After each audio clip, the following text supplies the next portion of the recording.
দেশের প্রত্যেকটা নাগরিকের মেধাকে, ছাত্র, যুবক, শ্রমিক, রিটায়ার্ড নাগরিক, দেশের যারা শিক্ষিত সমাজ, দেশের আপামর মানুষকে দেশ গড়ার রাজনীতিতে উজ্জীবিত করে তাদেরকে প্রশিক্ষণ দিয়ে, ট্রেনিং দিয়ে, যাকে যেখানে কাজে লাগানো দরকার সেইভাবে না করে দলীয়করণ করা হয়েছে, আত্মীয়করণ করা হয়েছে, স্বজনপ্রীতি করা হয়েছে এবং দেশকে ঐক্যবদ্ধ করার পরিবর্তে বহুদা বিভক্ত করা হয়েছে।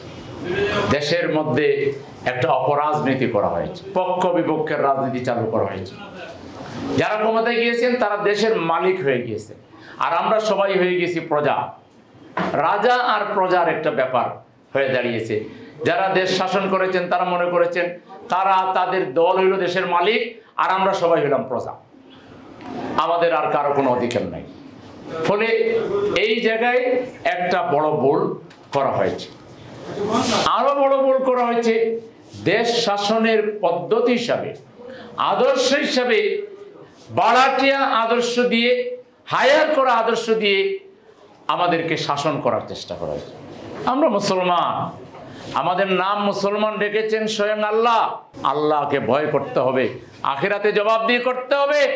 চুরি করলে তাকে জাহান্নামে যেতে হবে, মানুষের সম্পদ অপহরণ করলে তাকে জাহান্নামে যেতে হবে। এই জ্ঞান তো তাকে শিক্ষা ব্যবস্থায় দেওয়া হয়নি। শিক্ষা ব্যবস্থায় সব শেখানো হচ্ছে, কোরআন সেখানে নাই, হাদিস সেখানে নাই, রাসূলের জীবনী নাই, সাহাবায়ে কেরামের জীবনী নাই। এবং 90% মুসলমানের দেশে তুমি দেশ শাসন করবা আমার বিশ্বাসের বিরোধী আদর্শ দিয়ে, আমার ঈমান বিরোধী আদর্শ দিয়ে। আমার নবী, আমার সাহাবী, আমার খোলাফায়ে রাশিদিনের জীবন তুমি আমার শিক্ষা প্রতিষ্ঠানে রাখবা না।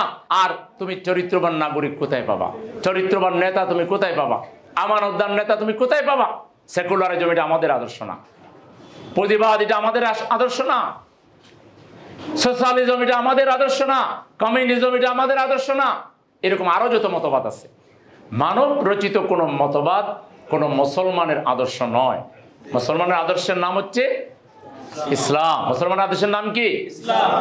আল্লাহ এটাকে নিয়ামত হিসেবে উল্লেখ করেছেন, আল ইয়াউমা আকমালতু লাকুম দীনাকুম ওয়া আতমামতু আলাইকুম নি'মাতি ওয়া রাদিতু লাকুমুল ইসলাম দীনা। আল্লাহ পরিপূর্ণ দিন ইসলামকে দিয়ে এটার উপরে তিনি নিজে তার সন্তুষ্টি ঘোষণা করেছেন, এটাকে নিয়ামতের সাথে তুলনা করেছেন। আমরা এই নিয়ামত থেকে আমাদের ছাত্রদেরকে দূরে রেখেছি, শ্রমিকদেরকে দূরে রেখেছি, যুবকদেরকে রেখেছি, সচিবালয়কে রেখেছি, পার্লামেন্টকে রেখেছি, বঙ্গভবনকে রেখেছি, গণভবনকে রেখেছি। এগুলোকে তারা বলে এগুলো ধর্মকে রাজনীতিতে টেনে আনার দরকার নাই। কারণ ধর্ম আসলে তো তুমি চুরি করতে পারবে না, ধর্ম আসলে তুমি ডাকাতি করতে পারবে না। ওই সেকুলারিস্টরা, কমিউনিস্টরা কয় যে বাংলাদেশে ধর্ম আর রাজনীতি আলাদা জিনিস। এখানে এসে ধর্মকে কেন আলাদা রাখতে চায়? কারণ ধর্ম ফলো যে করবে, ইসলাম যে ফলো করবে, সে চোর হবে না, সে ডাকাইতে হবে না, সে ঘুষখোর হবে না, সে ঘুষ দেবে না।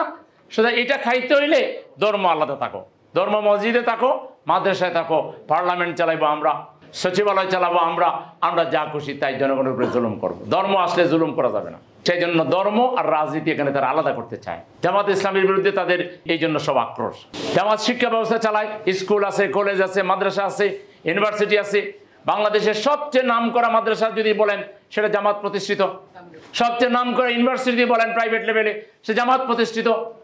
সেখানে দুর্নীতি হয় না, সেখানে ঘুষের কারবার নাই। তাহলে জামাতের কাছে অর্থনীতি আছে, রাজনীতি আছে, জামাতের কাছে আপনার সমাজ পরিচালনার উপযোগী সামাজিক লোক আছে, সব কিছু আছে। তাইলে জামাত যদি একবার ক্ষমতায় চলে আসে তাইলে এরে আর ঠেকানো যাবে না। এই জন্য জামাতের বলো মৌলবাদ, জামাতের বলো জঙ্গি। জামাতের একটা সাপোর্টার, কর্মী, রোকন, নেতা না, একটা যা সাপোর্ট করে কোনো মানুষের কাছে গিয়ে চাঁদা দাবি করছে কিংবা কোনো হোটেলে খায় পয়সা দেয় নাই, একটা কেস বাংলাদেশের কোনো মিডিয়া, কোনো সরকার, কোনো দল দেখাইতে পারবে? আমরা চ্যালেঞ্জ করতেছি, পাল্লা দেখা। তাহলে এই দলে তো ভালো হইলে কোনো, একই দেশে অন্য দল চাঁদাবাজি করে, টেন্ডারবাজি করে, জামাতের লোকেরা করে না। এই পার্থক্যটা কেন হলো?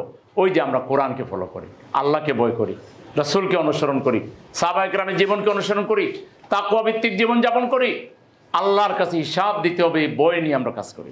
আজকে আমরা বাংলাদেশি জনগণ, আমরা শান্তিপ্রিয়, এখানে সংখ্যাগরিষ্ঠ মানুষ, আমরা ধর্ম সবার একই, এবং আমরা অন্য ধর্মের প্রতি শ্রদ্ধাশীল। আমরা অন্য যারা আছে তাদের ধর্মকর্মের ব্যাপারে আমাদের কোনো আপত্তি নাই, তারা তাদের ধর্ম পালন করুক। তাদের মন্দির, গির্জা, পেগুডা বা যা কিছু আছে, এগুলো সব কিছু আমাদের কাছে আমানত।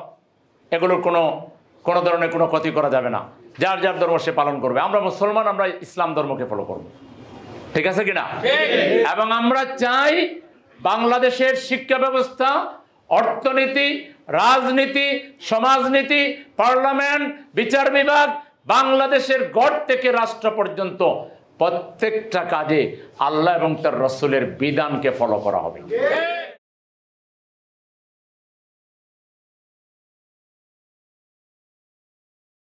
আমরা এই বাংলাদেশে যে শান্তি চাচ্ছি, নিরাপত্তা চাচ্ছি, উন্নতি চাচ্ছি, সমৃদ্ধি চাচ্ছি, মুক্তি চাচ্ছি, এটা খুব দ্রুতই বাংলাদেশে হবে।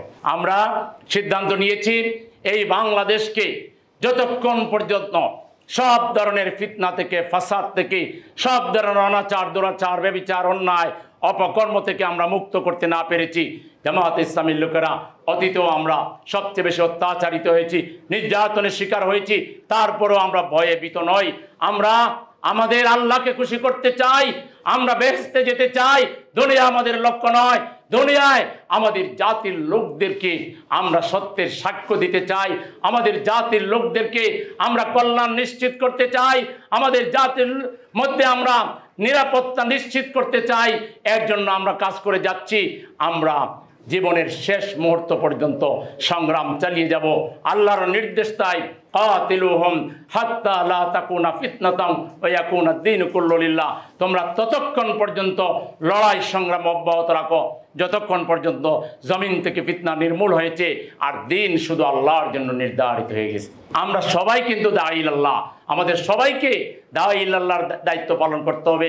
দ্বীনে হকের সাক্ষ্য দেওয়ার জন্য আমাদের সবাইকে দায়িত্ব পালন করতে হবে। পরিশেষে আবারও আপনারা সমাজের গণ্যমান্য সম্মানিত ব্যক্তিবর্গ এসেছেন, আপনাদের প্রতি শ্রদ্ধা সম্মান জানিয়ে, আপনাদের দোয়া চেয়ে, আমাদেরও কোনো ত্রুটি যদি আপনারা দেখেন, আপনাদের আশেপাশে যে আমাদের বাইরে আছেন, আমাদের কোনো কথা, আচার আচরণ, লেনদেন, উঠা বসায় আপনারা আহত হয়ে থাকলে, ক্ষতিগ্রস্ত হয়ে থাকলে, আমাদের কোনো দৃষ্টি আপনাদের চোখে ধরা পড়লে, সেটাও আপনারা মেহরবানি করে আমাদেরকে ধরিয়ে দিবেন, যেন আমরা আরও ভালো হতে পারি, আমরা যেন আরও বেশি সজাগ এবং সচেতন থাকতে পারি। এই ব্যাপারে আপনাদের সহযোগিতা কামনা করে আপনাদের সবাইকে অনেক অনেক শুকরিয়া জানিয়ে, মোবারকবাদ জানিয়ে, আমাদের ভাইদেরকে ধন্যবাদ জানিয়ে আমি আমার কথা এখানে শেষ করছি। আমা তৌফিক ইল্লা বিল্লাহ। আসসালামু আলাইকুম ওয়া রাহমাতুল্লাহি ওয়া বারাকাতুহু।